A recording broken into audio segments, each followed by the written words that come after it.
ఏలూరు జిల్లా బుట్టాయిగూడెం మండలం కన్నాపురం రోడ్డులో ఉన్న ఇండియన్ ఆయిల్ పెట్రోల్ బంకుపై మరోసారి కల్తీ పెట్రోల్ ఆరోపణలు వెల్లువెత్తాయి.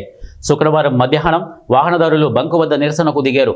తమ వాహనాల్లో పెట్రోల్ నింపుకున్న తర్వాత వాహనాలు ఒక్కసారిగా ఆగిపోవడం, ఇంజన్లు సరిగా పనిచేయకపోవడం, రిపేరు ఖర్చులు మోపబడ్డం వాహనదారులు ఆగ్రహానికి గురిచేసింది.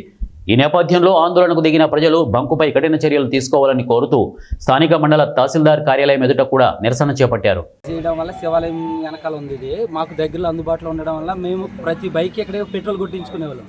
ఈ ఇండియన్ ఆయిల్ బంక్ వల్ల మాకు ఏంటంటే సేవ్ అవుతాం కదా, దగ్గరలో ఉన్నాం కదా అని పెట్రోల్ కొట్టించుకోవడం వల్ల మేము ఇబ్బంది పడ్డాం. మా బళ్ళన్నీ రిపేర్లు వచ్చినాయి. ఈ బళ్ళుకి మా మనుషులకు సంబంధించి అన్ని ఇది కావాల్సినవి చేయించాల్సిందిగా కోరుతున్నాం. మండలం ముక్నూరు మేము గత 2 సంవత్సరాలుగా ఇక్కడే శివాలయం దగ్గర బంకు ఇండియన్ ఆయిల్ బంకులో పెట్రోల్ కొట్టిస్తున్నాం. గత 6 నెలలకు ముందు మా బళ్ళన్నీ రిపేర్ వచ్చినాయి. ఏంటని యాజమాన్యాన్ని అడిగితే మాకు సంబంధం లేదు, అందులో వాటర్ కలిసినాయి అది ఇది అని చెప్పారు.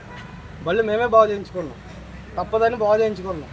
ఇప్పుడు కూడా అదే పరిస్థితి వచ్చింది. ప్రతి బండికి దాదాపు 2 లక్షలు 3 లక్షలు పెట్టి కొనుక్కున్న బళ్ళు అయ్యి రిపేర్ చేయమంటే మాకు సంబంధం లేదు అంటున్నారు. 1 కిలోమీటర్ ముందుకు వచ్చిన తర్వాత మాకు సంబంధం లేదు, మాకేం సంబంధం, మా దగ్గర కొట్టించుకున్న ప్రూఫ్ ఏంటి అంటున్నారు.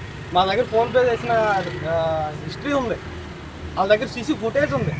అవన్నీ తీసుకుని మాకు కఠిన చర్యలు జరగాలని ఇక్కడ ఎంఆర్ఓ ఆఫీస్ దగ్గరికి వచ్చాము, యాజమాన్యానికి చెప్పుకుంటున్నాము.